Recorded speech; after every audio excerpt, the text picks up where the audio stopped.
Hello again, honky tonks. Yes, it's me, minus the hat. It's too nice for a hat. Anyway, there I was on Twitter this morning, trolling, looking for stuff to make videos on, when I came across a comment written by a lady, and I believe she goes on GB News every now and again, and for the life of me, I can't remember her name, so if you're watching, I do apologise. I doubt you are.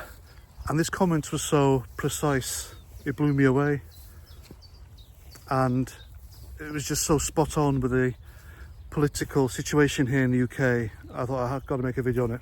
I really do. So this is all down to her.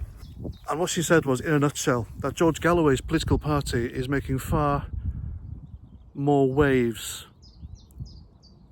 here in Britain and a much bigger threat to the established status quo of Tories and Labour than the Reform Party. It really is. Now, Richard Tice has been on telly on social media saying the local elections were a great result for Reform. Well, he hardly fielded any candidates, and those who did, nobody voted for them. So, you know,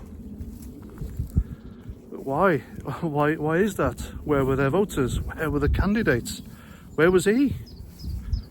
Meanwhile, George Galloway's party, they fielded candidates everywhere. And they made waves. They are a threat, that party, now, simply because of the main demographic source of who votes for them. I think it's the British Workers' Party. I should know this. George Galloway's party. Now, as you know, if you watch the news or watch elsewhere, never watch the news for the news. Look somewhere else for your news, folks, not the mainstream media. The Islamic community are leaving the Labour Party in droves. They're not happy because Keir Starmer and his stance on Gaza, he's refused to call for a ceasefire, and he's backed the Israelis, and they don't like this. Anyone that backs Israel or the Jews, big no-no for them.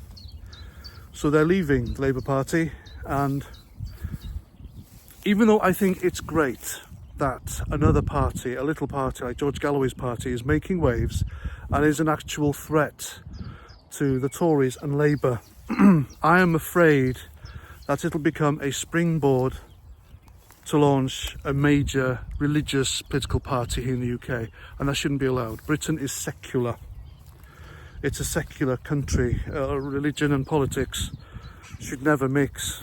And they did the right thing, really, by fielding, or not the right thing, but the right way of doing it. George Galloway fielded candidates nearly everywhere, and he got the results he wanted. And now, when it comes to a general election, I reckon they'll get a few MPs as well, because he's done it the right way. He fielded candidates, a lot of them won, but none of them campaigned on local issues, and that's disturbing as well. They all campaigned on Gaza. What the hell does Gaza have to do with Bedford? Luton? What does Gaza have to do with us? Nothing whatsoever. The only thing our politicians should be campaigning and calling for are the release of the hostages by Hamas, who've been held hostage now for 200 odd days. That's the main issue. What the Israelis want to do with Palestine, Gaza, whatever, it's up to them, nothing to do with us.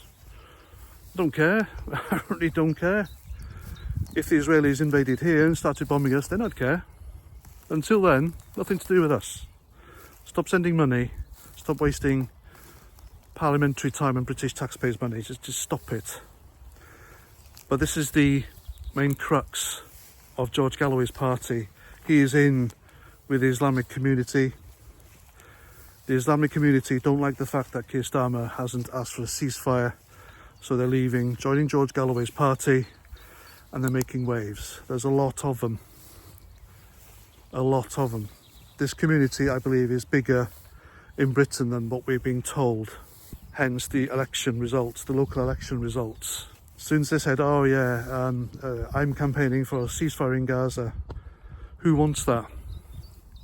Exactly. So there we go. When the general election is called, and I reckon it'll be in June, it'll be next month, it'll be a Labour landslide. The Tories will get trounced, and rightly so. And this party, George Galloway's party, they will overtake Reform as the dark horse, as the troublemakers, the ones making waves. You know, it's true. I'm not saying it because I hate Richard Tice or Reform. I'm picking holes in Richard Tice and Reform because I think we deserve better. I deserve better. I've said that before. I'm not a Tory shill. I'm not a Labour shill. I'm politically homeless. I'm just telling you what it is or how it is. That's all I'm doing. You can't be blindly following a political party. You need to look into stuff. You need to do a bit of research, I reckon. Find out the truth, who they really are, what they really stand for. And Richard Tice and Reform haven't really impressed me at all, to be honest with you. And there we go, that's what I think. But mark my words, that party, George Galloway's British Workers' Party, whatever it's called, it'll be a springboard by Islamists to start their own religious political party. And that party should never be allowed to exist due to its religious machinations, in my opinion. And there we go. That's what I think. Let me know what you think in the comments. I'm past 49. Until the next time, Roger Trout.